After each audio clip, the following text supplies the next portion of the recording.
시청자 여러분 안녕하십니까. 신통방통 윤태훈입니다. 검찰이 채널A 사건으로 2년 넘게 조사를 받던 한동훈 검사장에 대해서 무혐의 처분을 내렸습니다. 온 나라를 떠들썩하게 했던 검언 유착 의혹이 사실상 없었다는 허무한 결론이 내려진 셈인데요.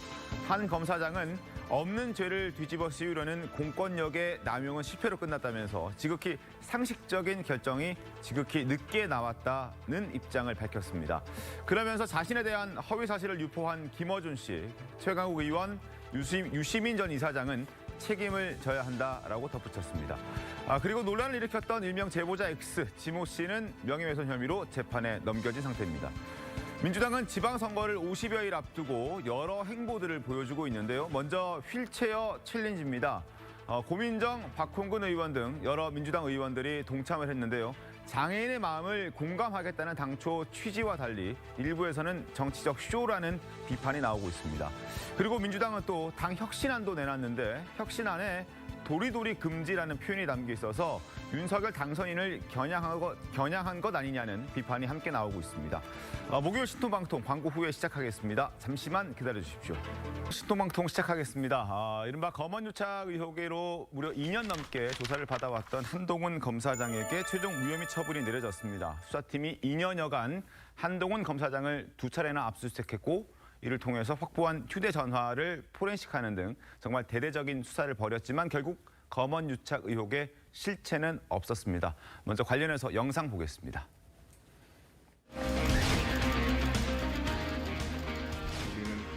너는 유시민만 좀 찾아가야겠고 이철 막 와이프 찾아다니고 막 이러는데 그건 해보면 하지. 네. 어차피 유시민도 지갑 불었잖아. 이 사람 먼저 지갑 불기 시작하잖아.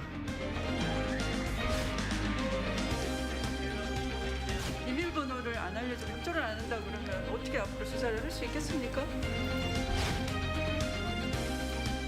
검찰과 친검 기자 간에 유착이 있다는 강력한 증거라고 생각합니다. 어떻게 생각하십니까? 상당히 실망스럽고요. 유착 더 이상이 아닐까.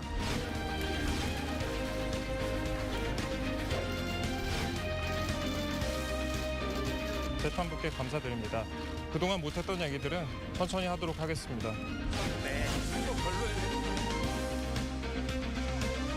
유죄 판단에 대해서 좀 사실 말씀 없어요. 없는 죄를 만들어서 덮어 씌우는 것은 민주국가에 절대로 있어서는 안 되는 일입니다. 그런데 말입니다. 그거 정확하게 이 정권이 저한테 한 일 아닌가요?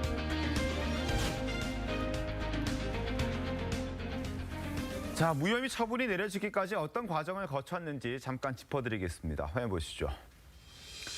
자, 시작은 지난 2020년 3월 MBC 보도였습니다. 검언유착 의혹 보도. 그리고 4월에 한동훈, 이동재 전 기자가 민원연에 의해서 고발이 됐고 6월에 한동훈 휴대전화 압수수색. 이런 과정을 거쳐서 또 정진웅 차장검사와 6탄전, 독직 폭행도 벌어지기도 했었죠. 2021년 7월에 이동재 기자가 먼저 무죄를 선고받습니다. 그리고 2022년 4월 어제 검찰이 최종적으로 한동훈 검사장에 대해서 무혐의 처분을 내리는 과정을 지난 2년 넘는 기간 동안 거쳐왔습니다. 정말 떠들썩하게 했던 이슈였었는데 이렇게 아무것도 없는, 실체가 없는 결말을 저희가 받아들다 보니까 민주당과 또 정부에서는 다소 조금 머쓱해지는 것 아닌가 하는 생각도 들거든요. 어떻습니까? 그러니까 문재인 정권 민주당 정부에서 네. 지난 5년 동안 검찰 권력 또 사법에 대해서 어떻게 권력이 사건을 왜곡시켜 왔는지를 네. 단적으로 보여주는 사건이 이 사건이다. 지금 이렇게 봐야 될 것 같고요.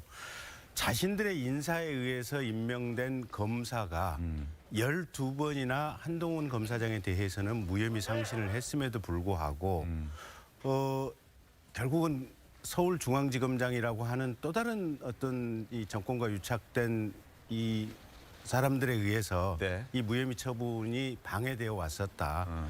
이제 그런 과정을 전 국민이 계속해서 생중계 보듯이 지켜봐 왔던 거고요. 실은 보면 이 사건의 본질은 네. 이동재 기자라고 구속됐던 분이 결국은 이제 무죄 판결을 받았지 않습니까? 근데 그분이 교도소에 있는 수감자를 상대로 해가지고 유시민 전 장관에 대해서 뭔가 범죄 혐의를 알고 있는 게 있으면 좀 알려달라. 그러면 당신이 재판받고 있는 또는 수사받고 있는 내용에 있어서 선처받을 여지가 있을 것이다. 이런 편지를 보낸 것 또는 변호사를 통해서 그와 같은 요구를 한 것이 강요죄에 해당하느냐 하지 않느냐.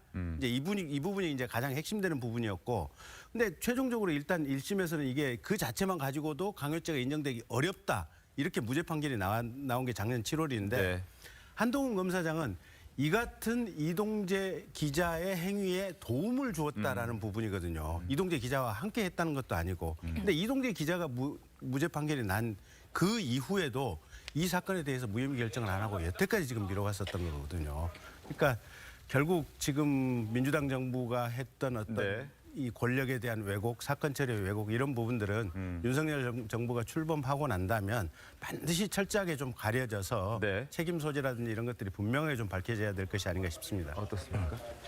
네, 한동훈 검사에 대해서 이번 수사 과정에서 비판하는 사람들이 이제 주로 많이 하시는 얘기가 휴대전화를 왜 비밀번호를 채워놓고 있느냐. 거기에 대해서 비판하시는 분들이 많이 있습니다. 물론 그것만 딱 떼놓고 보면 비판받을 수도 있다고 보여지는데 근데 좀 따져봐야 될 것은 그렇게 휴대전화를 압수수색해야 될 정도의 근거라든지 증거가 나온 것이냐 이 부분은 다시 좀 따져볼 필요가 있는 것이죠. 그러니까 겨우 공개된 것이 이동재 기자하고 한동훈 검사장의 녹취록이었던 건데 그 내용도 보면은 이제 흔히 이제 특히 이제 한동훈 검사 같은 경우는 공보를 서울중앙지검이나 이쪽에서 좀 오랫동안 담당을 했던 검사입니다. 네. 기자들과의 대화 이런 것들이 굉장히 능숙하고 그리고 그 수준이라는 것이 되게 이제 그 법조계에서 좀 어느 정도 용인되는 수준이라는 게 어떤 기자가 문의를 했을 때 어떤 검사가 그 분야는 누구누구 검사가 잘 아는데 한번 가서 만나봐라. 요 정도 해주는 것까지도 이제 어느 정도는 법조계에서 용인되는 수준의 검언유착이라고 할 수는 없는 수준의 그런 협력이라고 보여지거든요. 근데 그보다도 조금 더 낮은 수준의 뭐 이동재 기자가 물어보니까 이렇게 하는 게 좋겠다 하는 수준 그 정도의 얘기였다면 이것은 강요 미수라든지 여기에 동참했다고 보기는 어려웠지 않았나 처음부터 예, 그런 생각이 듭니다. 이 사건 자체가 이제 파장이 상당히 큰 사건 아니겠습니까? 예를 들어 이동재 기자가 이제 범죄인에게 다가가서 특히 이제 친문 인사라고 하는 유시민 장관을 비롯해서 몇몇 사람들의 범죄 연루 가능성에 대한 부분을 얘기를 해라.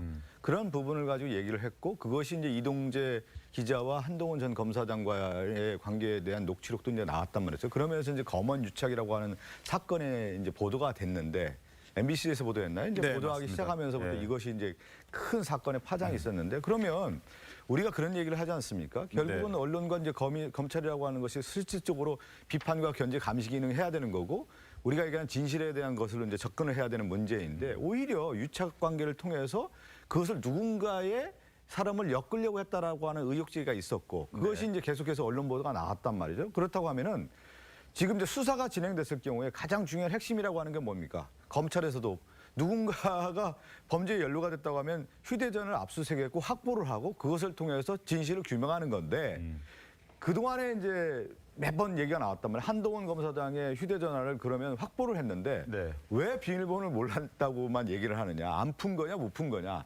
실질적으로 이 안 풀어서 이 문제를 덮은 거 아니냐라고 하는 의혹 제기도 또 분명히 있다란 말이죠. 그래서 이것이 오히려 이 검언유착의 진실 자체가 실질적으로 파악이 잘 안 된 거 아니냐. 그 가운데에서 덮어서 무혐의 처분으로 끝난 것이 아니냐라고 하는 것이 지금 바라보는 또 시각도 분명히 있다. 네, 네. 이렇게 좀 바라보는 시각도 있는 겁니다. 알겠습니다. 자, 검찰에서 한 검사장을 무혐의 처분한 그 근거를 좀 보도록 하겠습니다. 검찰의 입장을 보겠습니다. 일단 22개월 동안 한동훈 검사장 휴대폰을 포렌식을 시도했지만 비밀번호를 모르는 상황에서 숫자와 암호를 이렇게 조합하는 게 정말 경우의 수가 너무 무한대였기 때문에 현재 기술력으로는 그 실효성이 없었다라고 얘기를 합니다. 그러면서 부장단 회의를 가졌습니다. 수사팀이 10차례가 넘는 무혐의 결론 보고서를 지도부에 제출했다라고 얘기가 나왔는데 최종적으로 선거가 끝나고 최근에 이제 회의를 가졌고 회의 분위기는 일단 한동훈 검사장 무혐의 처분에 대해서는 차장, 부장, 지검장 모두 큰 이견은 별로 없었던 분위기였다라고 하면서 사실상 대부분 무혐의 결론을 동의하는 듯한 그런 검찰의 입장을 보여왔습니다. 어쨌든 최종 결론은 어제 이렇게 나왔습니다만 그동안 한동훈 검사장은 조금씩 이렇게 혐의를 벗어가는 과정에서 잘못이 바로 잡히는 그런 상식적인 과정이었다라고 얘기를 하면서 목소리를 좀 높이기도 했었습니다. 목소리를 조금 더 들어보겠습니다. 지난 1년간 잘못이 바로잡히는 상식적인 과정이라고 생각합니다. 정치적인 수사였던 것 같다는 말씀도 하셨는데 저는 그렇게 생각합니다. 저는 4번 좌천당하고 2번 압수수색을 당하고 투배 검사로부터 독직 폭행을 당했습니다. 없는 죄를 만들어서 덮어 씌우는 것은 민주국가에서 절대로 있어서는 안 되는 일입니다. 그런데 말입니다. 그거 정확하게 이 정권이 저한테 한 일 아닌가요? 자, 그리고 최종 무혐의 결론이 나자 이런 얘기를 했습니다. 화면 보시죠. 검언 유착이라는 유령 같은 실체가 없는 거짓 선동과 공권력 남용이 오늘 최종적으로 실패했다. 이렇게 말했습니다. 장윤 변호사님, 네. 어떻게 보셨습니까? 저는 이게 실체가 완전히 없기 때문에 드러나지 않은 건지 아니면 제대로 들여다보지 못한 건지를 좀 따져봐야 될 것 같은데 지금 휴대전화 포렌식 이야기를 하지 않습니까? 네. 왜 거기에 이렇게 천착하느냐 민주당 측이. 그런데 이동재 전 기자가 구속 기소가 됐던 사람입니다. 그리고 뭐 무죄를 받긴 했지만 이 무죄는 공소유지가 최종적으로 안 됐다는 건데 구속됐을 때 법원의 판단 내용을 보면 네. 아주 전방위적으로 증거물을 은폐했다라는 취지가 실려 있습니다. 본인의 휴대전화를 초기화했고 개인 PC 그리고 뭐 그런 휴대폰 뭐 여러 전자기기물들을 초기화하면서 증거를 인멸했는데 그렇다면 이 혐의 강요 미수와 관련해서 밝혀줄 사실상 유일한 연결고리는 한동훈 검사장의 휴대전화라고 볼 수도 있는 겁니다. 그렇다면 본인이 이게 정치적 수사하고 실체가 없는 것을 건드렸다라고 이야기한다면 왜 이 비밀번호를 이 협조를 할지 못하는 건지 그리고 검사들이 보통 본인들이 범죄 혐의의 피의자가 되면 어떻게 했습니까? 김봉현 전 스타모빌리티 회장과 관련해서 술접대 의혹을 받았던 검사들이 일제히 휴대전화를 은폐했습니다. 어떤 형식이었냐면 내가 마트에 갔다가 뭐 부인과 싸웠다가 이걸 쓰레기통에 그냥 버리고 왔다. 이게 손상이 돼서 뭐 양재천을 걷다가 고장이 나서 양재천에 버려버렸다. 이건 믿을 수 없는 이야기거든요. 이런 식으로 검사들이 수사의 주체가 본인들이 혐의를 받게 되면 사실상 굉장히 모르쇠로 일관하고 협조를 하지 않는 이런 것을 국민들이 그렇다면 어떻게 용납하실 수 있을 것인지 한동훈 검사장은 정치적 수사라고 이야기하기 전에 본인이 왜 그렇다면 이 부분에 대해서 적극적으로 협조를 못했는지에 대해서도 이야기할 의무가 있다고 생각합니다. 어떻습니까? 저는 아니 일단 이동재 기자가 했다고 하는 행위의 내용이 자 교도소에 있는 이철 씨에게 편지를 3번인가 보냅니다. 네. 이 편지 안에다가 이러이러한 내용을 넣습니다. 내가 이렇게 저렇게 듣기로는 유시민 전 장관에 대한 범죄 혐의가 어느 정도 있는 걸로 알고 있고 당신이 거기에 대해서 뭔가를 알고 있다고 나는 전에 들었다. 당신이 유시민 전 장관에 대한 범죄 행위에 대해서 알고 있는 게 있다면 이걸 기자인 나한테 알려주거나 검찰에 알리고 그래서 선처를 받는 게 좋지 않겠느냐라는 내용이 들어가 있는 편지를 3번 보냈고 그와 유사한 취지의 말을 변호사를 통해서 이게 이철 씨 접견 들어가는 변호사를 통해서 변호사가 이철 씨한테 전달했어요. 도대체 이게 죄가 됩니까? 기자가 그런 얘기도 못합니까? 아니 지금 이 얘기가 죄가 된다는 전제하에서 지금 검찰이 여태까지 기소를 했고 그게 죄가 된다는 전제하에서 한동훈 검사장에 대해서 수사를 한다고 하고 인사적인 좌천을 4번을 했다고 하는데 본래 이 대상이 됐던 편지 3번 교도소에 들어가는 편지는 다 이게 공개가 되지 않습니까? 다 이게 누가 볼 수 있는 상태거든요. 네. 교도관들 다 검열을 하고 봅니다. 공개된 편지, 변호사를 통해서 공개적인 오퍼, 이게 죄가 된다고요? 저는 그래서 이 사건 자체가 죄가 된다는 전제하에서 사건을 시작했던 문재인 정부의 이 사건 수사의 첫 초기의 이 관점 자체가 잘못됐다 저는 이렇게 보고 있고요. 이게 대한민국 사회에 저게 죄가 된다면 지금까지 검찰이나 경찰 또는 많은 국가기관들이 실은 정보원들을 가지고 있습니다. 이러이러한 상황이니까 우리가 뭐 이걸 가지고 서로 간에 좀 협상을 하자 이런 어떤 정보 관행들이 경찰관들도 무지하게 많고 아마 검찰에서도 꽤 있을 거예요. 이게 다 불법이 되는 거예요 보면. 그리고 그 정도 얘기 당신이 알고 있는 범죄 정보가 있으면 세상에 털어놓고 이걸 얘기를 해줘야 되는 것이 아니냐. 이런 얘기를 범죄라고 전제를 한다? 예. 저는 전제 자체가 그 잘못됐다고. 부분은 뭐 그 부분대로 뭐 설명이 된다 하더라도 휴대전화 부분들을 민주당 쪽에서는 지적을 많이 하고 있지 않습니까? 아니 우리 제가 헌법에 한 번만 보면 좀 말씀하신 네. 게 뭐냐면 이제 한동훈 검사장이 이제 기자들과의 말할 때 보면 이게 정치적 수사라고 계속 얘기하지 않습니까? 네. 자기를 어떻게 보면 정치적으로 더 씌우려고 했다라고 하는 것으로 지금 얘기를 하고 있단 말이에요. 그러면 저는 한동훈 검사장이 검사 출신 아닙니까? 검사가 수사를 할 때 휴대전화를 확보하고 그거에 대한 증거 자료를 가지고 설명하는 거 아니겠어요? 자신의 어떤 무죄가 됐든 유죄가 됐든.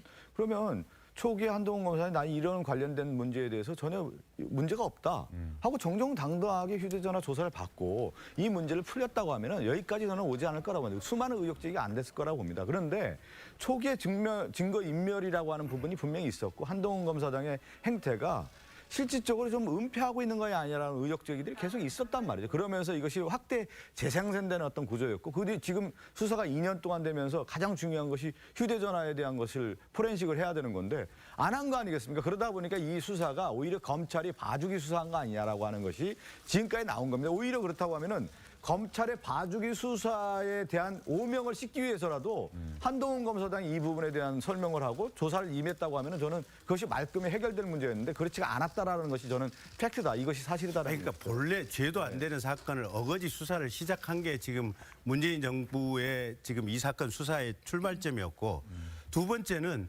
이 지금 한동훈 검사장하고 기자하고 했다고 하는 대화 녹취록은 온 세상에 다 녹음 파일 자체가 까졌지 않습니까? 그리고 전 국민이나 우리 같은 평론하는 사람들이 그 녹음 파일 내용 들어보고 저게 무슨 공모인데? 저기서 둘 기자하고 검사장 사이에 무슨 얘기가 있었는데? 저게 무슨 의미인데? 다 그거 아니라고 보기 어렵다고 공모 보기 어렵다고 판단을 했지 않습니까? 그다음에 정진웅 검사 통해서 한동훈 검사장 카톡 비밀번호 이게 재설정하는 걸 알아내 가지고 그 카톡 내용 이게 서버에 들어가 가지고 다 본 거 아니겠습니까? 그러니까 휴대전화 기계 자체는 안 봤지만 이 한동훈 검사장의 카톡에 들어 있는 이 대화방은 서버를 통해서 다 봤거든요.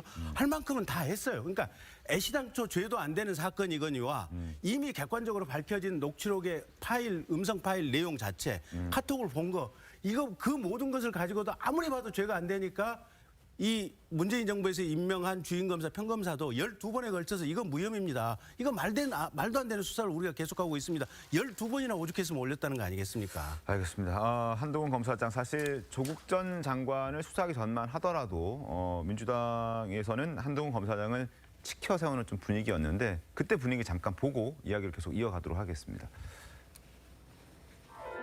자, 우리 한동훈 부장님에게는 편견이 좀 있어요. 뭐냐면 우리 옆에 계신 조상준 부장님이 제가 국방위 할 때 방사청에 계셨는데 워낙 칭찬을 많이 하셔서 최고의 검사라 그러셔가지고 그런 편견이 좀 있습니다. 여전히.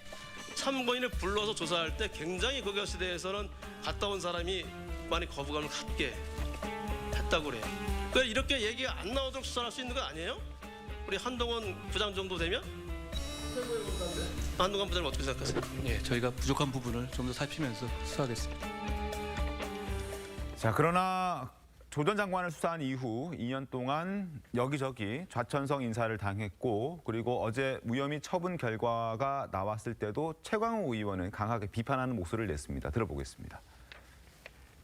뭔가 이상한 기운이 느껴진다고 할까요? 검찰 왕국을 공언한 후보가 당선이 되니까 검찰의 움직임이 정치적인 예상대로 지금 이루어지고 있구나. 왜 여태까지 결정이 안 되고 있었느냐. 아까 말씀드린 것처럼 한동훈의 휴대전화입니다. 그 비밀번호는 왜 풀리지 않았으며 지금은 어떻게 된 것인지 이런 부분이 정리되지 않았기 때문에 자, 이처럼 뭐 여러 가지 비판의 목소리 또 추켜 세웠던 그런 목소리들도 과거부터 있어 왔는데 결과가 나오고 난 다음에 박범계 법무부 장관의 입장은 어떨지 좀 궁금해서 저희가 확인을 해봤더니 뭐 특별한 언급은 없었던 것 같습니다. 박범계 법무부 장관의 얘기도 한번 들어보도록 하겠습니다.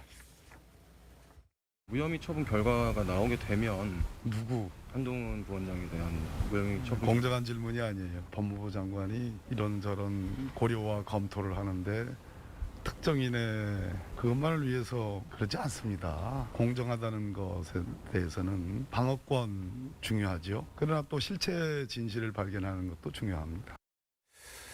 자, 김수민 평론가님, 박 장관의 목소리는 어떻게 좀 보셨습니까? 글쎄요, 박 장관이 아까도 자료 화면으로 보셨지만 추미애 장관 시절에 네. 그 대정부 질문을 하면서 또 좀 열을 올리기도 했었는데 이제 본인이 법무부 장관이 되고 또 이 사건이 결국에 처음에 얘기했던 거에 비해서 좀 많이 사그라드는 예, 이런 얘기가 나오고 있으니까 또 굉장히 신중해지는 좀 사뭇 다른 네. 그런 모습이 나오는 것 같습니다. 근데 저는 이제 박범계 장관에 국한하는 것이 아니라 좀 민주당에 대해서 지적하고 싶은 부분이 있는데 네. 저는 이제 그 밸류인베스트 코리아 이철 대표를 상대로 이동재 기자와 한동훈 검사가 공모해서 강요 미수라든지 이런 잘못을 했다라고 하는 본판에 해당하는 검언 유착 의혹은 입증을 해야 되는 쪽에서 입증하지 못했다라고 정리가 저는 어느 정도 됐다고 보는데 민주당이 오히려 좀 뭔가를 잡으려고 한다면 다른 쪽으로 잡는 게 낫지 않을까라고 생각이 듭니다. 왜냐하면 이 문제를 다루는 과정에서 네. 채널A 몇몇 기자와 한동훈 검사 간에 약간 유착에 가깝다 싶은 정황들이 나온 게 있어요. 검찰 수사 과정에서 그러니까 검언 유착 본판 의혹이 아니라 검언 유착 의혹이 보도되는 과정에서 MBC의 리포트가 채널A로 유출됐다거나 그리고 그것을 또 한동훈 검사가 공유를 받았다거나 이런 부분이 또 다른 검언 유착이라고 볼 수 있는 부분이 있는데 이런 것들은 민주당이 다 놓치고 왜 자꾸 안 잡히는 걸 잡으려고 하는지 잘 모르겠어요. 그리고 여기서 파생돼 있는 사건이 고발사주 의혹인데 네. 이것은 이제 윤석열 당선자의 개입이나 이런 건 드러나지 않았고 아마도 없을 거라고 보여지는데요. 근데 이제 손준성 검사가 그것을 그 판결문이나 자료를 유출하고 보낸 건 맞거든요. 그렇다면 여기에 또 초점을 맞춰서 민주당이 할 일이 있을 겁니다. 제가 봤을 때 민주당이 오히려 더 실체가 있는 사건들은 놓치고 계속해서 과거에 던졌다가 실체가 밝혀지지 않은 것에 좀 매달리고 있는 이것이 굉장히 패착이다라는 생각을 합니다. 알겠습니다. 녹취록 계속해서 저희도 대화를 하는 과정에서 녹취록 얘기가 빠지지 않고 등장을 하는데 그 녹취록이 다시 회자가 되고 있기 때문일 겁니다. 관련해서 만평 하나 보겠습니다. 아니 근데 한동훈은 왜 아랫사람이 돼가지고 추미애한테 일개 장관이 어쩌고 그런 얘기를 한겨? 그것도 모르나? 울산시장 선거 청와대가 나서서 도와줬다 하던 사건 아니나? 그런데? 그때 국회에서 공소장 내용 달락했는데 추미애가 못 준다 하면서 내용만 몇 줄 요약해가 줬다 이가. 그게 왜? 아 참 무식한 소리 하네. 그거 노무현 정부 때부터 다 공개했다 아이가. 최순실 때도 다 했고. 아 그런데 문재인 정부 사건 터지니까 안 준겨? 맞다. 근데 너는 그런 거 어떻게 다 아는겨? 신통방통 열심히 보면 다 알게 된다 아이가. 돈도 안 드는데 신통방통 보고 좀 배워라. 자, 추미애 전 법무부 장관 얘기를 또 빼놓을 수가 없죠. 추 전 장관은 과거 한동훈 검사장에 대해서 검언 유착 그 이상의 유착이 있을 것이다. 그리고 수사를 지금 방해하고 있다. 이런 말도 했었습니다. 당시 목소리 한 번 더 들어보겠습니다. 한동훈 검사장이 그런 건 해볼 만하다. 그런 거 하다가 한두 개 걸리면 된다. 이 정도 되면 검찰과 친검 기자 간에 친검 매체 간에 적어도 유착이 있다라는 강력한 증거라고 생각합니다. 어떻게 생각하세요? 상당히 실망스럽고요. 유착 더 이상이 아닐까라는 생각도. 검언 유착의 한동훈은 지금까지 아무것도 없는데 단순히 수사 대상자라는 이유로 좌천까지 시켰고 아무것도 없다고는 할 수가 없죠. 수사에 협조를 하지 않은 상황이니까요. 수사를 방해하고 있는 당사자이죠. 장미 변호사님, 네. 저랬던 추 전 장관이었는데 어제 한동훈 검사장에 대한 처분 이후에 어떤 입장 나온 건 없습니다. 예, 입장 나온 건 없는 것으로 보이고 아마 이 무혐의 처분은 사실 예상된 수순이긴 합니다. 공범 관계에 있는 그 채널A 기자가 무죄를 받으면서 같은 연결고리를 일단 이 법률적인 이 상황 속에서는 입증하기가 좀 어려운 측면이 있어서 네. 그런 부분이 분명히 있는 것 같고 다만 이제 12번씩 무혐의 의견을 올렸는데도 이걸 반려한 게 마치 특정인을 겨냥해서 정치적 의도가 있는 것처럼 다루는 건 최소한 아니지 않느냐. 왜냐하면 아까 말씀드렸다시피 본인이 굉장히 좀 증거인멸을 하려고 했던 그런 주체로 법원에서 결정이 나온 부분도 있고 이동재 전 기자와 관련해선 그리고 1심 판결도 강요 미수와 관련해서 무죄를 이제 설시를 했지만 강요 미수죄가 이제 성립하기 위해선 폭행 협박이 수반이 돼야 됩니다. 강요죄가 성립하기 위해선. 근데 그 정도에 이르지 않았다는 거지. 굉장히 부적절하게 취재원과 기자가 상당히 유착했다는 부분에 대해 대해서는 뭐 엄중히 꾸짖다시피 판결문에도 녹여낸 부분이 있습니다. 그렇기 때문에 이게 죄가 아니지만 이게 뭐 정당한 취재 행위였다, 관행이었다 이렇게 이야기하기는 좀 무리인 측면이 있습니다. 알겠습니다. 자, 그리고 하나 더 짚어보죠. 일단 한동훈 검사장에 대해서는 무혐의 처분을 내려졌지만 제보자 X에 대해서는 명예훼손 혐의로 기소가 됐습니다. 자, 제보자 X에 대한 수사는 어떻게 좀 전망을 하십니까? 글쎄 조금 지켜봐야죠. 뭐 그때 저는 한동훈 검사장 사건 수사할 때 그 제보자 X라는 사람이 사실은 이제 뭐 지모 씨라고 이제 이미 네, 네. 알려져 있죠. 알려져 있고 그분이 수사기관에서 나오라고 요청이 있었는데도 페이스북 같은 SNS에서는 나 술 먹고 있다, 나 어디 있다 뭐 네. 이러지만 뭐 잡아갈 테면 잡아가 봐라 이러면서 사실은 공식적인 어떻게 보면 출석 요구, 조사 요청에 대해서는 응하지 않고 국가 공권력을 가지고 조롱했던 사람이거든요. 그리고 저분 같은 경우는 뭐 언론 보도를 통해서 알려진 바에 의하면 범죄 전력도 몇 차례 네. 있는 것으로 지금 알려진 네. 분이기 때문에 사실 저게 뭐 수사 앞으로 또 재판 과정 이런 부분 좀 지켜봐야 될 것 같은데 어쨌든 제가 볼 때는 저분이야말로 공권력을 농락했던 또 하나의 주체가 아닌가 그렇게 판단하고 있습니다. 그리고 제보자 X 얘기하면 또 최강욱 의원과 황인석 전 최고위원을 빼놓을 수가 없을 것 같은데 이분들도 사실 이런 MBC 보도가 나오기 전부터 뭐 공작에 들어가겠다 뭐 이런 얘기들 SNS에 올리면서 뭔가 제보자 X와 유착 관계가 있다는 것을 넌지시 보여주는 대목들이 꽤 있었단 말이죠. 이 부분은 어떻게 봐야 되겠습니까? 네, 일단 먼저 전제를 드릴 것은 고발사주 의혹 때 제보자 X라는 사람의 정보가 담긴 판결문 이런 것들이 유출된 것은 바람직하지 않은 거였다라는 걸 일단 전제를 하고요. 네. 근데 저는 그거 빼고는 대부분 이제 마치 뭔가 농단하는 듯한 행동들이었다고 봅니다. 사실 최강욱 의원이라든지 제보자 X라든지 이런 사람들이 같이 이 의혹이 본격적으로 불거지기 전에 SNS에 사진을 올리면서 뭔가 우리가 터뜨리겠다라고 네. 하는 이런 것부터 시작해서 이런 가볍게 소화돼서는 안 될 것들이 좀 가벼운 듯이 그렇게 특히 제보자 X를 통해서 그렇게 전개가 된 부분들에 대해서는 오히려 실제로 검언 유착이 있었다고 한다면 네. 이것을 망치는 것이 제보자 X와 같은 분들의 행동이라고 저는 오히려 보거든요. 그런 것들이 굉장히 부적절했다라고 하는 거고 저는 민주당에 다시 당부를 드리자면 제보자 X 같은 사람하고 연대를 해서는 안 된다. 예, 이 사람은 의인이 아니다라고 하는 것이고요. 그리고 최강욱 의원 또 이 문제에서는 이제 빠져 있어야 된다는 생각을 합니다. 왜냐하면 본인이 사실은 조국 전 장관 문제 관련해서 이 문서를 허위로 발급해서 업무방해로 기소가 돼서 유죄가 유력합니다. 제가 봤을 때 실형까지는 안 가겠지만 그런 거에 걸려있는 입장에서 여기에 나선다라고 하는 것은 자신의 잘못을 덮기 위해서 다른 쪽의 문제를 끄집어낸다라고 비춰질 수 있는 가능성이 굉장히 크거든요. 그렇다면 문제를 제기하더라도 다른 분이 하시는 것이 바람직하지 않나 그렇게 보여집니다. 알겠습니다. 자, 한동훈 검사장에 대해서 무혐의 처분이 내려지면서 이제 일각에서는 과연 한동훈 검사장이 향후 어떤 행보를 가져가게 될지 여기에 이제 관심이 많이 좀 쏠리고 있는 것 같습니다. 자, 과거 윤석열 당선인이 후보 시절에 한동훈 검사장에 대해서 얘기를 했던 적이 있거든요. 그 목소리 한번 들어보겠습니다. 한동훈은 대한민국 사람들이 다 알만한 사람들은 다 윤석열 라인이다, 윤석열 사단이라고 생각합니다. 온갖 제도를 통해서 한동훈을 비호하기 위해서 활용했습니다. 채널A 사건은 지금 현재 나온 게 없습니다. 제가 뭐 그거를 한동훈 검사를 비호하려고 한 적도 없고 비호가 됩니까? 세상의 모든 사람이 관심 갖고 그리고 여러 매체 그리고 여권에 힘 있는 사람들이 관심을 갖는데 한동훈 검사가 잘못했으면 제가 그걸 어떻게 비호를 합니까? 그리고 그 후에 지금까지 뭐 나온 거 있습니까? 저는 한번 되묻고 싶습니다. 자, 국감 때 모습을 저희가 지금 방금 보여드렸고 후보 시절에도 인터뷰에서 독립운동가에 비유하면서 이러저러한 얘기들을 한 적이 있죠.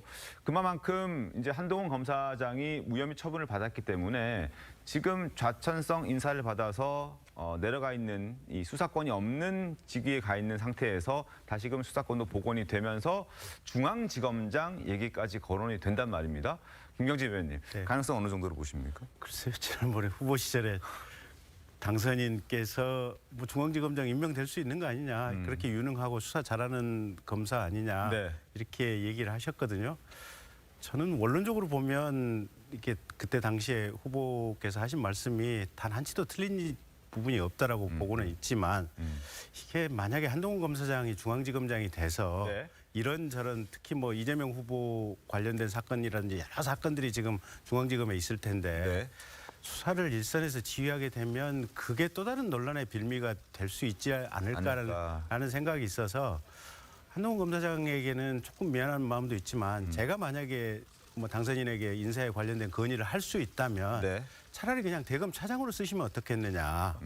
그러면 이게 검찰 전체를 통할하고 이게 뭐 여러 가지 검찰 조직의 발전을 위해서 할 수 있는 역할들이 또 굉장히 많이 있기 때문에 중앙지검장보다는 뭐 대검 차장이나 서울고검장 정도 역할을 부여하시면 그것도 좋을 것 같다는 생각입니다. 이제 대통령 인사는 뭐 대통령 인사권에 이제 있는 거죠. 근데 이제 국민의 눈높이에 볼 때 이런 생각을 하고 있지 않습니까? 윤석열 당선이 되면서 우리 사회의 검찰 권한이 워낙 막강하고 이제 비대화된 상황에서 그렇기 때문에 그동안 이제 검찰 권력에 대한 견제를 얘기를 많이 해왔단 말이에요. 국민의 눈높이에서 봤을 때.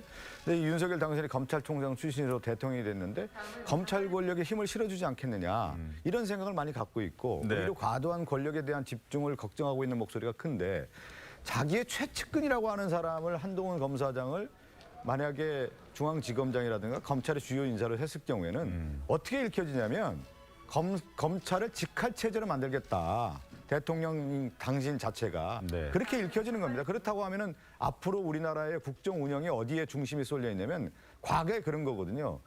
역사적으로 보면 이승만 대통령의 경무대가 중심이었지 않습니까? 그리고 전두환 때 안기부라든가 박정희 대통령의 중앙정보부라든가 경호실이라든가 결국은 최측근들이 권력을 어떻게 행사하느냐에 따라서 권력의 집중 현상들이 나타나고 권력의 병리 현상들이 이제 나오기 시작하는 건데 네. 그동안에도 이제 검찰 권력이 비대화됐는데 그러면 윤석열 대통령이 됐을 경우에 한동훈 검사장과 같은 이런 검찰의 직할체제를 했을 경우에 검찰 권력이 비대화가 되고 권력 남용 현상이 나타날 수 있다라고 하는 것은 상당히 걱정 어린 목소리를 보고 있다. 그랬을 경우에 윤석열 대통령 지금 당선인이 인사를 어떻게 해야겠다라는 것은 제가 생각할 때는 정말로 국민을 위해서 어떻게 하겠다라고 하는 것을 보고 좀 갔으면 좋겠다. 그것이 오히려 이 권력의 5년이라고 하는 세월을 통해서 국민의 눈높이에 맞게 갈 수 있다. 이렇게 보고 있습니다. 그럼 이제 검사장급인데 이미 한동훈 검사장은 검사장이죠. 근데 지검장이나 혹은 뭐 꼭 중앙지검장이 아니더라도 뭐 지금 수원지검장이라든지 아니면 다른 지역의 지검장 혹은 대검의 차장검사라든지 이런 보직이 아니면 그러면 어디로 가야 이런 지금 민주당에서 제기하는 비판을 좀 피할 수 있겠습니까? 그건 뭐 대통령의 이제 사안이겠고 네. 한동훈 검사장이 과연 그런 권력의 기관에 갔을 때 수사를 했을 경우에 국민이 바라봤을 때 그것을 객관적인 공정한 수사라고 받아들일 수 있겠느냐라고 하는 의심의 눈초리가 있는 것이죠. 그래서 항상 대통령이 제가 그런 얘기를 하잖아요. 말 위에서 천하를 얻을 수 있어도 말 위에서 천하를 다스리기가 그렇게 어려운 거예요. 그래서 권력을 잡는 순간과 권력을 잡고 행사하는 순간이라고 하는 것이 얼마나 어려운지, 그래서 통치가 얼마나 어려운지를 윤석열 대통령이 생각을 해야 되는 겁니다. 그래서 자신의 측근을 썼을 경우에 이것은 곧 권력을 힘을 실어주기고 모든 수사에 있어서는 어떻게 생각하겠습니까? 많은 사람들이. 한동훈 검사장은 대통령의 지시에 받고 수사를 하겠구나. 이렇게 인식을 하게 되는 거고 그렇게 바라보는 겁니다. 그래서 인사가 그래서 어려운 겁니다. 알겠습니다. 근데 이게 참 코미디도 코미디 같지가 참 이상한 코미디인 게 문재인 정부 민주당 정권 내내 사건 같지도 않은 아까도 말씀드렸다시피 아니 기자가 유시민이 죄 있으면 한번 얘기 좀 해봐. 그래야 당신 선처받을 거야. 죄도 안 되는 사건을 가지고 그거 공범이라고 해서 되지도 않는 사건을 가지고 수사 대상으로 삼았고 그걸 가지고 인사 좌천을 4번을 시켰으며 이렇게 핍박받아오는 사건을 이 사람에 대해서 정상적인 인사로 복귀하고 제대로 된 인사를 하겠다고 하니 그게 그렇게 되면 또 오해받는 인사가 돼서 절대 하면 안 됩니다. 민주당 코미디 중에 코미디 아닙니까? 장 변호사님 어떻게 생각하세요? 왜 공을 떠났어요? 이 얘기는 세상에 난 이런 코미디를 처음 봤어요. 계속 다람쥐 쳇바퀴 돌듯 돌아갈 것 같으니까 일단 여기 계신 분들 다 인사권 갖고 있는 분들 아니니까 윤 당선인이 어떻게 인사권을 행사할지 한번 지켜보도록 하겠습니다. 자, 그리고 지금부터는 여의도 소식으로 좀 이어가도록 하죠. 그동안 각종 현안을 두고 설전을 벌여왔던 여의도 국회의원과 국민의힘 당대표가 있습니다. 이준석 대표와 고민정 의원 얘기인데요. 어제 고민정 의원이 휠체어를 타고 출근길에 나섰습니다. 일명 휠체어 챌린지를 펼쳤는데 어제 모습 잠깐 보면서 이야기 이어가겠습니다. 태영 의원님의 휠체어 지하철 출근 제안에 많은 의원님들께서 기꺼이 동참해 주셨습니다.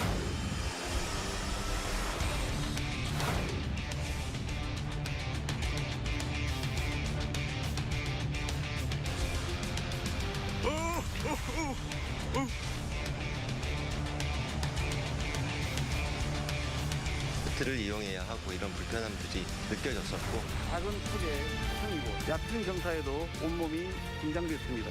휠체어를 탄 제게 쏟아지는 시선이 의식되어 눈은 자꾸 아래로 내려갔습니다.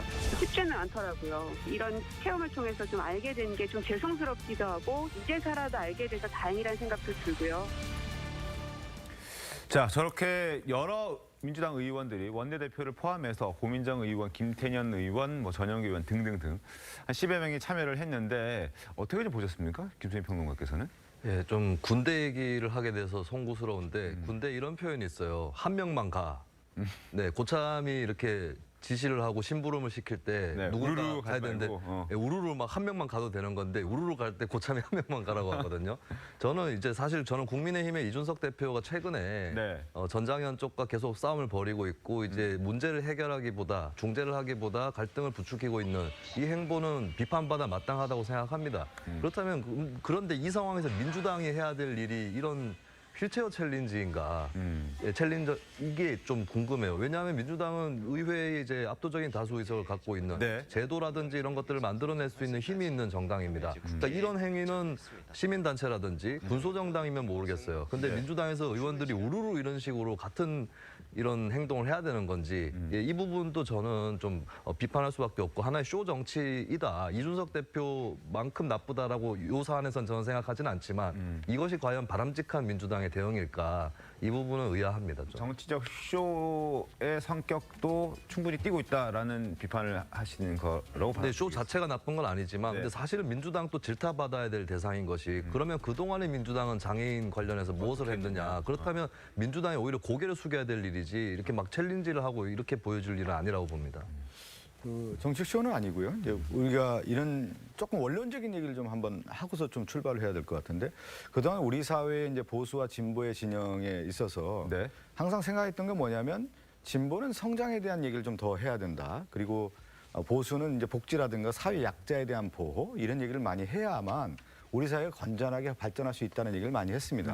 근데 저는 사회 약자일 수 있는 장애인들의 이동권에 대한 부분이 굉장히 이제 문제가 됐단 말이죠. 근데 이번 대선 과정에서 보면은 이준석 대표를 비롯해서 윤석열 당선인도 사실은 갈라치기를 하는 어떤 선거 전략이 분명히 있었단 말이죠. 그런데 이번에 장애인의 이동권에 대한 문제 이제 부각이 되다 보니까 과연 그렇다고 하면은 우리가 직접 체험하고 현실을 좀 알자라고 하는 것이 저는 정치는 현장에서 답이 있다고 봅니다. 그래서 이제 그 의원들이 직접 가서 체험을 했고 그것을 통해서 우리가 장애인의 이동이 얼마나 제한되고 어렵다라고 하는 것을 알게 됐고 이것을 통해서 그동안에 우리 민주당도 그렇지만 정치권에서 장애인 정책을 해왔지만 보다 실질적인 현장형 정책을 통해서 접근해야 된다라고 하는 목소리가 나온 거고 이걸 통해 우리가 어떻게 알게 되냐면 국민들이 보고 있지 않습니까? 아, 정치인들이 이렇게 하는데 우리가 미처 생각하지 못했던 부분들이 있구나. 우리가 이것을 다시 한번 공론화해보고 필요하다고 하면 이런 것들을 개선해야겠구나라고 하는 것을 시사점을 던져주는 것이죠. 왜 이걸 그냥 단순하게 부정적으로만 보냐. 이 우리 사회에 항상 논란이 됐을 경우는 그 논란의 중심에 정치인들이 가서 해결하는 모습이 있어야 되는 거 아니겠습니까? 저는 그런 차원에서 이번에 했다. 그리고 그동안 이제 이준석 국민의힘 대표가 장애인과 관련된 부분에 대해서는 저는 좋지 못한 접근을 했다고 봅니다. 그런 면에서 민주당이 이런 현장에 가서 경각심도 불러일으키고 문제에 대한 어떤 대안도 이제 할 수 있다 이렇게 보고 있는 겁니다. 알겠습니다. 일단 이 휠체어 챌린지를 두고 이게 쇼냐 아니다 이게 순수한 어떤 장애인의 마음을 공감하기 위한 어떤 이벤트다라는 얘기들이 많은데 엇갈리고 있는데 여기에 대해서 이준석 대표도 한마디 했습니다. 그리고 전여욱 전 의원도 한마디 했거든요. 어떤 얘기가 있는지 보여드리겠습니다. 정치인이라면은 일단은 내가 이준석 대표라면은 일단 내가 휠체어를 한번 타볼 것 같아요. 휠체어를 타면서 한번 이동해 보면서 지금 얼마나 개선됐는가. 제가 대학 생활 중에 3년을 제 1년 선배가 휠체어 장애인이라 가지고 한국 분인데 같이 다녔어요. 그래서 이동권 문제에 대해 가지고는 굉장히 해박합니다. 제가 지금 이제 시내 교통수단 지하철이나 저상버스 도입에 대해 가지고는 그냥 예산의 문제가 돼버린 거예요. 그러니까 이거 반대하는 정당이 딱히 있는 게 아닌 거예요. 그랬음에도 불구하고 이동권 시위라는 걸 아예 지하철 통행을 막는 방식으로 하는 거는 그거는 제가 봤을 땐 논리가 안 맞는 거죠. 자, 그리고 전여옥 전 의원 이런 얘기했습니다. 문정권 5년 오로지 일은 하지 않고 쇼만 했다라고 얘기를 하면서 이번 휠체어 챌린지가 마무리 쇼를 한 것 같다. 이런 좀 강한 비판을 내놓기도 했습니다. 어쨌든 고민정 의원이 등장을 하면서 이준석 대표와의 어떤 설전 이런 부분들에 또 부각이 되고 있는데 사실 이런 설전들은 어제 오늘 일은 아닙니다. 지난 대선에서도 반려동물들이 한 지지 선언, 이 고민정 의원이 SNS에 공개했던 것 때문에 또 서로 티격태격하기도 했었는데요. 관련해서 고민정 의원이 라디오에 출연해서 항상 자신의 SNS만 바라보고 있는 것 같다. 이준석 대표님처럼 대표님답게 좀 행동하시라라는 이야기를 라디오에서 했습니다. 그 목소리도 확인해 보겠습니다.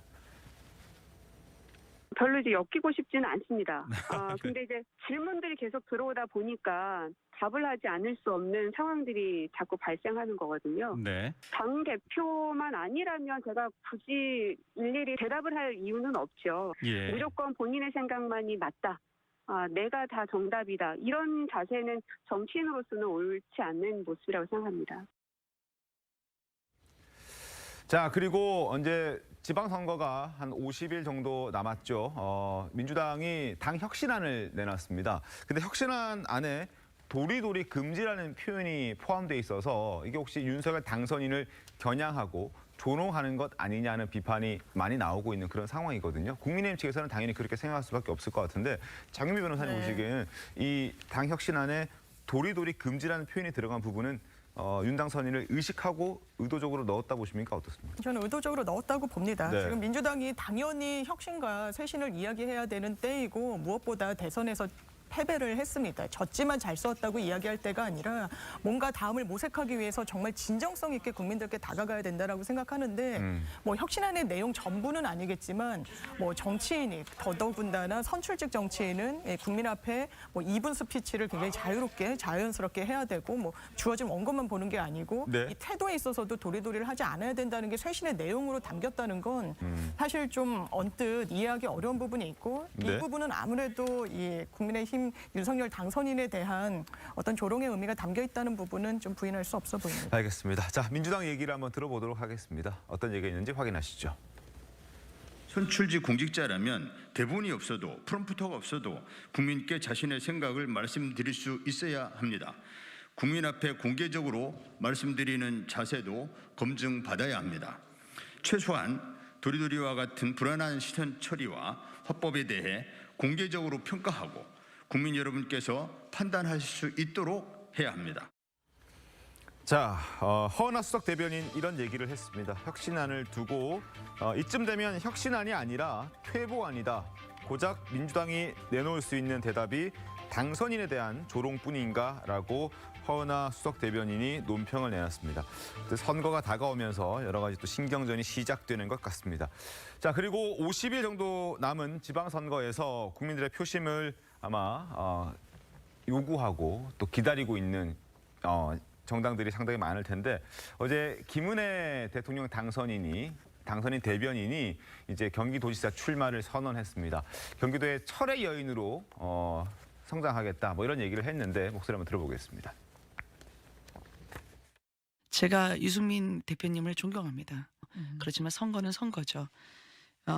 적어도 도지사를 하겠다면 경기도가 안고 있는 문제가 뭔지 어떻게 해결할 것인지 최소한의 고민이 그동안 있었어야 하는 게 정상이다라고 저는 생각을 하고요. 김동연 후보님 같은 경우에는 사실 지난 대선에서는 장외에 계셨다가 중도에 접으신 거 아니에요? 그리고 새물결 이야기 하셨지만 제3의 길 허무하게 갑자기 입당을 하셨고요. 민주당의 산전수전 다 겪은 베테랑 분들이 거저 내주지는 않을 것 같다고 생각을 하고요. 완주하시면 대성공이다 라고 생각합니다. 김은혜 의원이 좀 강하게 얘기를 하는 것 같습니다. 예, 그러시네요. 근데 저는 김은혜 의원 출마가 네. 어쨌든 이 당내 경선에 먼저 지금 나가는 거 아니겠어요? 그럼요. 예. 저는 본인을 위해서도 또 당을 위해서도 정말 최적의 선택이 아닌가 싶어요. 본인 입장에서도 일단 네. 출마 선언한 것 자체만 가지고서도 정치적인 체급이 어마어마하게 그럼요. 올랐다고 봐야 되거든요. 네.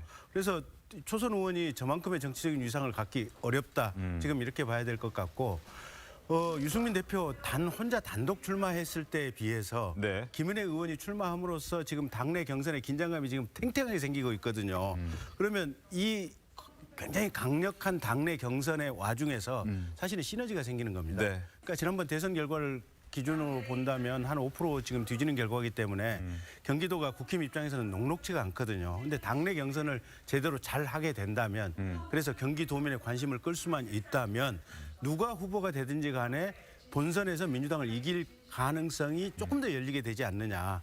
그래서 김은혜 의원의 저 선택은 저는 대단히 개인을 위해서도 또 조직을 위해서도 잘된 선택이다 이렇게 보고 있습니다. 오랜만에 저 김경진 의원하고 좀 비슷한 생각인데 저희는 좀 걱정되는 게 있죠. 왜 그러냐면 우리 이제 서울시장을 이제 붐을 일으켜야 되는 거고요. 네. 또 경기지사를 통해서 우리 또 승리를 해야 되는 건데 지금 국민의힘이 경기도지사를 통해 유승민 후보와 김은혜 의원이 이제 만약에 경선을 한다고 하면 붐을 일으킬 수 있는 계기가 되는 거고요. 네. 근데 유승민 이제 후보가 나와 모습 보니까 유승민 후보는 이제 저는 개인적으로 그런 생각을 들어요. 이제 마지막 승부수를 띈 거고 이 김은혜 의원은 도약의 승부수를 띈 거거든요. 네. 그것이 이제 좀 시너지가 난다고 하면 우리 입장에서는 굉장히 좀 걱정이 되는 건데 이걸 저는 상쇄시키기 위한 전략은 뭐냐면 결국 우리가 서울시장에 붐을 일으키는 후보들을 내세워야 된다. 이것을 그래서 맞불을 놔서 서울과 경기에 오히려 이제 좋은 후보들을 내세워서 우리가 민주당이 다음을 도약할 수 있는 승리의 어떤 터전을 만들어야 되는 건데 지금까지의 상황을 볼 땐 저는 좀 걱정되는 모습이 있다는 거죠. 그래서 우리가 다시 한번 지금 각성하고 좋은 인물 찾아가지고 다 무찔러야 되는 겁니다. 지금. 김경진 의원님의 웃음을 뺏어야 되고 지금 그래서 지금 걱정되는데 너무 좀 여유가 있어서 제가 안 되겠다 싶어서 지금 걱정이 됩니다. 방송 끝나고 차 한잔 마시면서 할 얘기를. 예. 알겠습니다. 자, 어쨌든 김은혜 의원 입장에서는 뭐 개인적으로 봐도 전혀 손해볼 것 없는 출마다. 그리고 당 차원에서도 붐업을 일으킬 수 있기 때문에 또 당 차원에서도 긍정적인 어떤 김은혜 의원의 선택이었다. 과연 그렇다면 유승민 의원은 어떤 얘기를 했을지 들어보겠습니다. 김은혜 의원님이 저는 윤심이 아니고 그냥 김심이길 바라고 대통령은 뭐 이런 공천 개입이나 선거 개입은 절대 안 할 거라고 생각을 합니다. 김동연 부총리께서는 문재인 정부의 첫 경제부총리입니다. 문재인 정부의 실패한 일자리 정책, 실패한 부동산 정책 이런 것들이 다 그 당시에 이루어진 겁니다. 자기의 어떤 경제 성과를 지금 자랑할 때는 좀 아니다. 윤심이 아니고 김심이길 바란다. 아무래도 김은혜 의원이 윤석열 당선인의 또 최측근으로 대변인으로 항상 윤석열의 입으로 활동했기 때문에 또 그 영향이 미치지 않을까 조금은 걱정하고 있는 것 같습니다. 그래도 붐업이 된다는 차원에서도 유승민 의원도 아마 긍정적인 생각을 갖고 있는 것 같다는 얘기도 들리긴 하거든요. 자, 그렇다면 이 두 사람을 바라보고 있는 민주당의 또 유력 후보는 어떨까요? 안민석 의원의 얘기를 한번 들어보겠습니다. 대구의 정치적 기반을 25년 정도 두고 활동한 분이 왜 느닷없이 경기지사가 되려고 하는지에 대한 이 설명과 설득이 필요한데 그것을 하지 못하면은 유승민의 지금 지지도는 물안개다. 김현우 의원께서는 정치 경륜도 짧으시고 경기지사라는 것은 하나의 여기는 미니 대선판이에요. 과연 그분이 경기지사를 할 만큼의 어떤 경륜이라든지 경기도에 대한 어떤 정책을 가지고 계실지 준비가 돼 있을지. 자, 저런 목소리들이 나오고 있습니다. 자, 안민석 의원, 김수미 평론가님. 김동연 예비 후보랑 사실 경선을 거쳐야 될 것 같은데 이 경선 룰 가지고 말들이 많지 않습니까? 누가 더 경쟁력이 있다 보십니까? 현재 경선 룰 가지고는. 근데 일단 김동연 전 부총리가 불리한 게 있죠. 원래 당의 당원이 아니었기 때문에 이제 새로 합당을 하는 것이고 새물결 쪽이 훨씬 소수파 이기 때문에 당심에서 좀 불리하지 않을까 그렇게 보여지는데 저는 이제 양당이 다 전략적 선택을 어떻게 할 거냐 이거를 좀 같이 비교를 하면서 지켜보고 있습니다. 그러니까 이번에 뭐 이재명계 혹은 윤석열계 이쪽의 어떤 직접적인 선택 이런 것들이 주목을 받고 있는데 사실 그 당의 주류라든지 또 이번에 대선 후보로 나섰던 분들의 직접적인 개입이 드러날수록 혹은 그렇게 여겨질수록 선거에서는 불리하게 작용을 할 거다라고 보거든요. 특히 경기도지사 선거를 보면은 역대 사례를 한번 봤을 때 민주당 같은 경우는 이재명 전 지사가 오랜만에 나온 민주당 지사였고 그 전에 이제 임창렬 지사가 있었습니다. 맞습니다. 그리고 그 전에는 김대중 총재가 이종찬 전 국정원장을 공천을 하려고 했었어요. 그러니까 그걸 뭘 의미하느냐? 그 당의 주류 색채가 아닌 사람을 내보내는 것. 이것이 일종의 승리 공식이었다는 거죠. 마찬가지로 국민의힘에서도 경기도지사 생각해 보면 손학규 전 지사, 남경필 전 지사. 그러니까 뭐 국민의힘의 좀 강경 보수 색깔이라기보다는 개혁 보수에 가까운 이미지의 후보들이 나왔습니다. 김문수 지사도 있잖아요. 김문수 지사 같은 경우는 나중에는 강경 보수의 이미지가 되지만 지사가 될 때는 개혁 보수 이미지가 있었거든요. 그런 것들을 감안했을 때는 이제 그 일단은 첫 번째는 대선 주자가 직접 개입해서 이심이 여기에 있다, 윤심이 여기에 있다 이런 식으로 비춰지지 않는 것이 가장 전략적으로는 합리적인 선택이 될 거고 제가 만약에 이제 뭐 민주당이나 국민의힘이라면은 특히 그 중에 이제 친윤계 친명계라면은 이 의원들이 흩어져야 됩니다. 각 캠프로.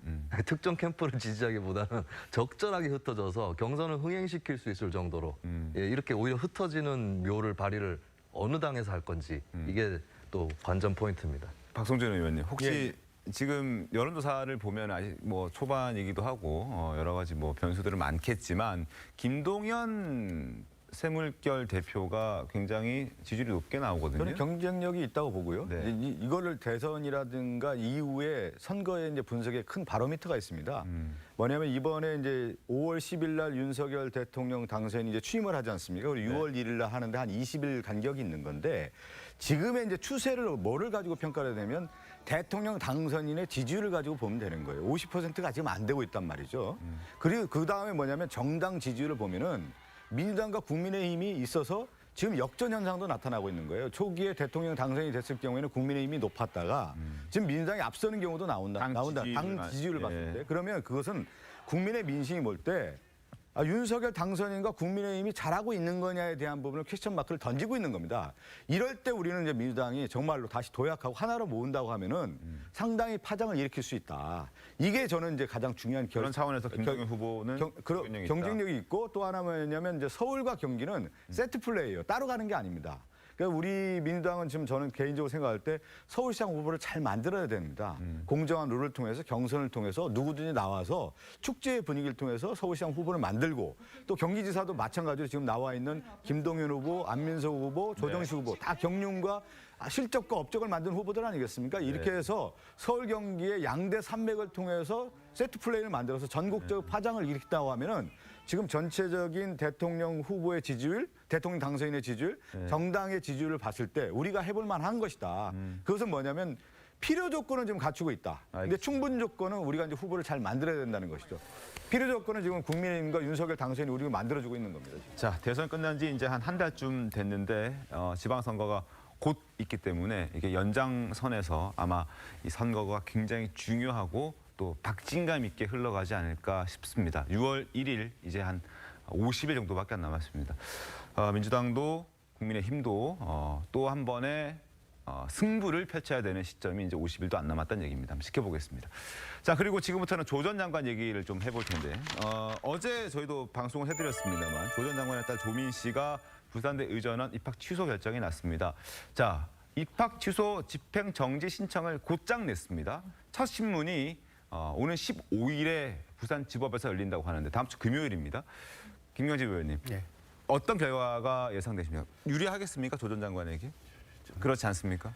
가능성은 거의 제로에 가깝다라고 개인적으로 예측하고 있습니다. 들었어요? 잠깐만요. 네. 장미 변호사님. 이게 지금 낸 거는 가처분이거든요. 네. 임시처분을 구하는 겁니다. 이 부산대 의전원의 입학이 취소되면 바로 이 조민 씨 같은 경우에는 의사 면허까지도 박탈당할 수 있는 그 수순으로 가기 때문에 이 당사자로서는 일단 우리가 정식으로 소송으로 다투겠다. 네. 그렇지만 바로 이 처분에 이 효력이 유지되게 되면 직업도 잃게 되고 의사 면허도 잃게 되니 본안까지 이 처분을 좀 중지시켜 유예해달라, 다오라는 처분을 한 거고 그 요건이 회복할 수 없는 손해에는 요건에 해당하는 부분이 있거든요. 또 긴급한 필요성 이런 요건에 해당하기 때문에 본안에 가기 전에 법원 단계에서는 아마 인용을 받아들여질 가능성이 좀 높다. 높습니다. 엇갈리네요. 그럼에도 불구하고 어렵다. 예, 저는 장 변호사님하고 생각이 정반대인데요.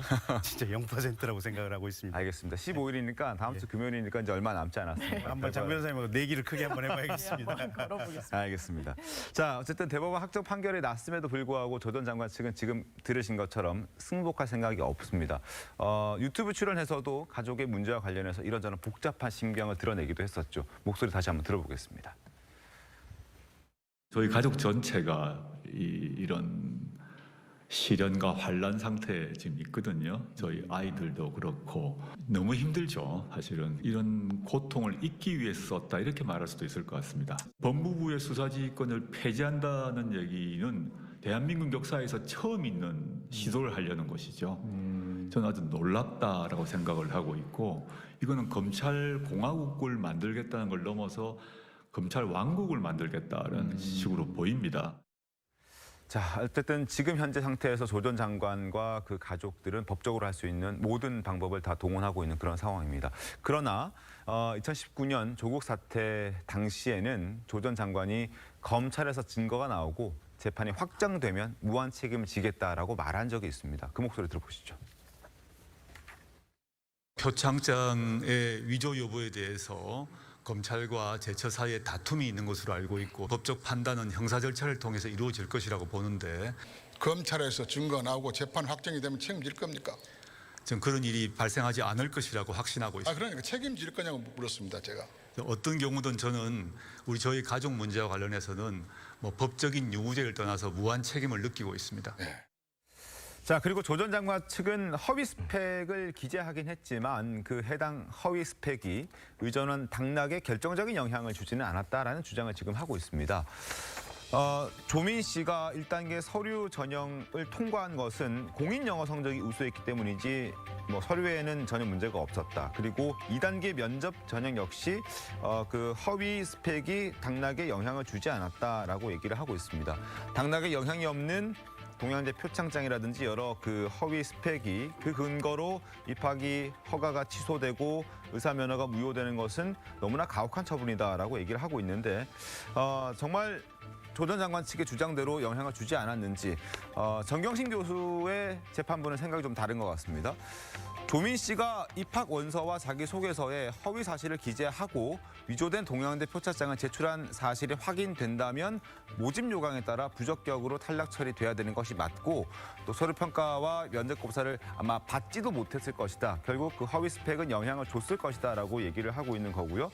실제로 재판부도 그동안에 동양대 표창장이나 인턴 확인서가 없었다면 조민 씨는 탈락했을 것이다라는 얘기를 재판부가 판결문에 썼었거든요. 어떻게 보십니까? 네, 그 판결문 내용을 좀 자세히 살펴보면 차점으로 탈락한 사람하고 조민 씨하고 점수를 비교를 했습니다. 비교를 해보니까 뭐 1단계 전형에서는 1.93 정도 차이가 나고 2단계에서는 1.16점 정도 차이가 나서 재판부에서는 그 동양대 표창장이나 이런 허위 스펙이 없었다면 합격하지 못했을 것이다 라고 얘기를 했고요. 근데 중요한 것은 이게 합격의 당락에 영향을 끼쳤는지 안 끼쳤는지는 저는 굉장히 부차적인 문제라고 봅니다. 뭐라도 하나 반칙한 것이 나오면 입시 요강이라든지 어떤 그 학칙에 따라서 취소가 되게 돼 있거든요. 그리고 이 문제에 대해서는 조국 전 장관이 과거에 국정원 댓글 사건이나 이런 것들에 관련해서 발언을 할 때에 이런 얘기를 했어요.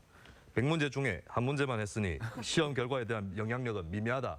이렇게 얘기해도 되냐. 그러니까 이제 국정원 댓글 사건 때문에 대통령 선거 결과가 뒤집힌 거냐. 그러니까 99개는 정상적으로 했으니 하나 갖고 문제 삼지 말아라. 그렇죠. 이런 얘기를 했다. 한 문제만 해가지고 근데 사실 이제 합격을 할 때에 한 문제 이상의 점수 차이로 합격을 했다면 그건 문제가 없는 것이냐.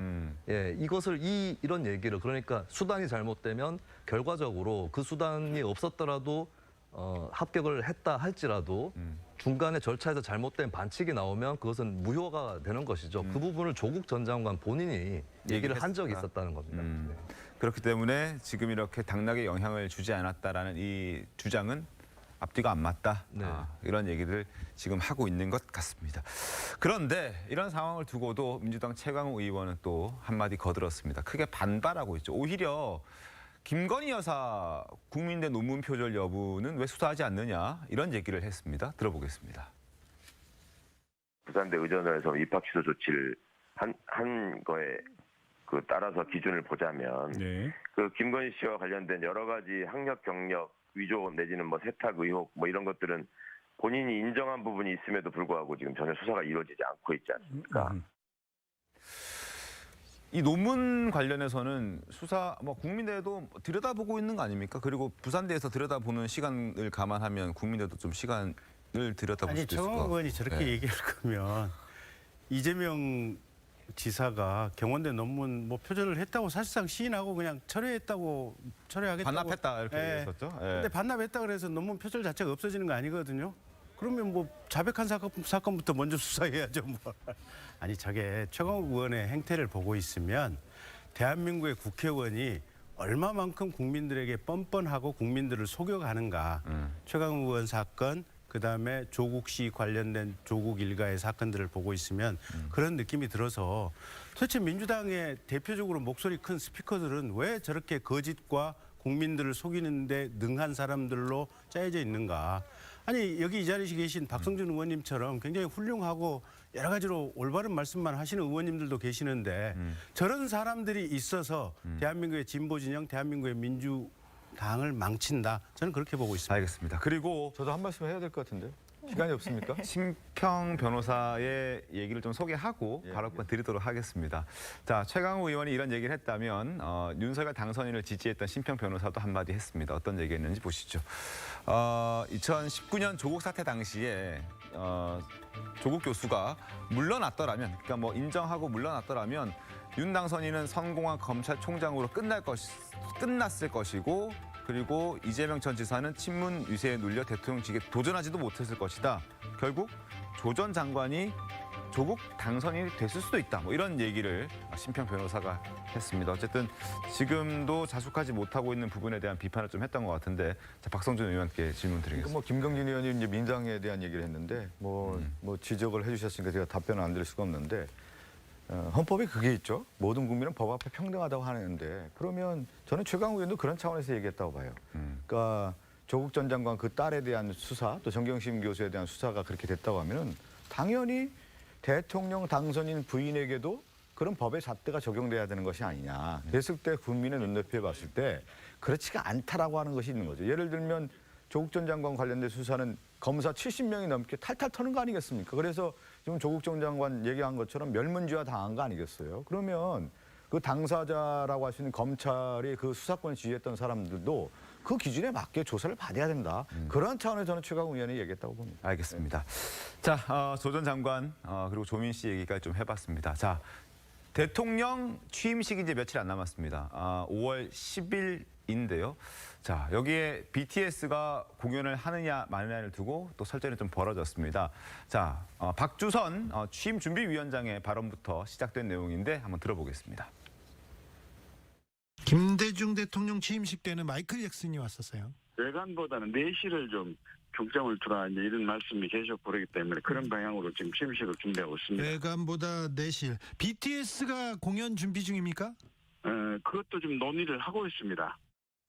자, 대통령 취임식에 웬 연예인이냐 이렇게 생각하실 수도 있겠지만 역대 대통령 취임식에서는 연예인들 그리고 혹은 유명인들의 공연이나 참석들이 자연스러운 모습이었습니다. 역대 대통령 취임식에 누가 어떤 공연을 했고 누가 참석했는지 영상으로 확인해 보겠습니다.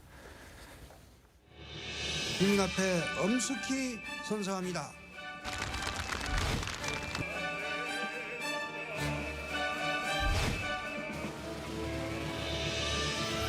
국가와 민족 여러분 앞에 바칠 것을 굳게 맹세합니다.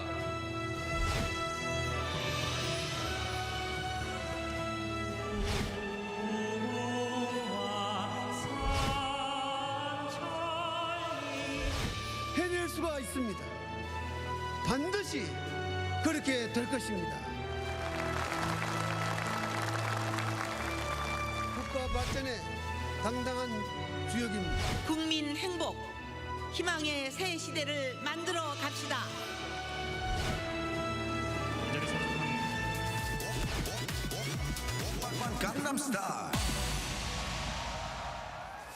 자, 장미 변호사님, 네. 이런 전례가 있기 때문에 박주선 위원장도 이제 BTS 공연 가능성 언급했던 것인데 사실 해당 발언 나가자마자 엄청난 후폭풍도 몰아와서 또 인수위 측에서도 이거는 아니다라는 취지의 얘기를 또 했어요. 어떻게 된 그렇죠. 겁니까? BTS 팬들은 사실 선뜻 이해하기는 좀 어려울 겁니다. 굉장히 좀 바쁜 월드 스타인데 이게 당선인의 지지율이 뭐 생각보다 많이 이제 다른 전임 대통령들에 비하면 나오지 않는데 이걸 뭔가 상쇄하려는 거 아니냐, 유명 스타로 이런 어떤 오해도 받을 수가 있고, 뭐 노무현 전 대통령 때도 파페라 가수분이 나오셨던 건 애국가를 대창했던 겁니다. 뭐 싸이 씨 같은 경우에도 그 당시에 뭐 빌보드 차트에 2위에 올랐다 뭐 이래서 의미가 있긴 하지만 그냥 유명 연예인을 성행의 요소로 그냥 모시는 거는 좀 문제가 있지 않나. 더구나 지금 경제 상황도 안 좋은 상황 속에서 치러지는 취임식에 좀 부적절한 측면이 있어 보입니다. 제가 인수위에도 못 들어가고 이래서 조금 이제 밖에 밀려있는 입장이다 보니까 좀 편하게 이제 방송을 통해서 말씀을 드릴 수 있는 상황인 것 같은데, 말씀하십시오. 저라면 차라리 좀 역발상을 해서 가령 이제 윤석열 당선인께서 5.18 묘역 참배하려고 했을 때 사실 그 5월 어머니들이 지금 참배단을 점거하고 참배하지 마라, 넌 참배할 자격이 없다라고 굉장히 극렬하게 2번에 걸쳐서 반대를 하셨던 분들이 있거든요. 그 5월 어머님 대표를 불러가지고 그냥 취임식장에서 한 5분 한 말씀 해보시라. 왜 내가 부족하다고 생각하고 참배를 못하고 했는지. 또 가령 지금 천주교 정의구현 사제단 같은 경우는 윤석열 절대로 당선돼서는 안 된다라고 하면서 이게 당선 반대 미사를 올리기도 했거든요. 그러니까 그런 정의구현 사제단 그 미사 올렸던 신부님 오시라 그래서 당신은 왜 내가 대통령 자격이 없다고 생각하고 내가 왜 악마라고 생각하느냐. 그 부분을 한번 이 자리에서 공개석상에서 얘기해 보시라. 이런 역발상을 해보는 것도 괜찮지 않나 싶어요. 저는 BTS 참석은 저는 개인적으로 저도 이렇게 탐탁지는 않아요. 제일 중요한 건 대통령 취임식이라고 하면 국민의 마음을 하나로 모을 수 있는 거 아니겠습니까? 중요한 컨셉이 있어야 되는 것이죠. 그러니까 뭐냐면 이벤트보다는 철학과 비전을 가지고 저는 했으면 좋겠어요. 그것이 가장 해답이 아니겠습니까? 알겠습니다. 자, BTS 뭐 여러 가지 문제들이 있는데 어쨌든 뭐 취임식 준비를 하는 과정에서 이러저러한 말들이 나왔습니다. 여기까지 전해드렸고요. 잠시 뒤에 돌아오겠습니다. 오늘 준비한 신통방통 여기까지입니다. 내일도 신통하게 돌아오겠습니다. 고맙습니다.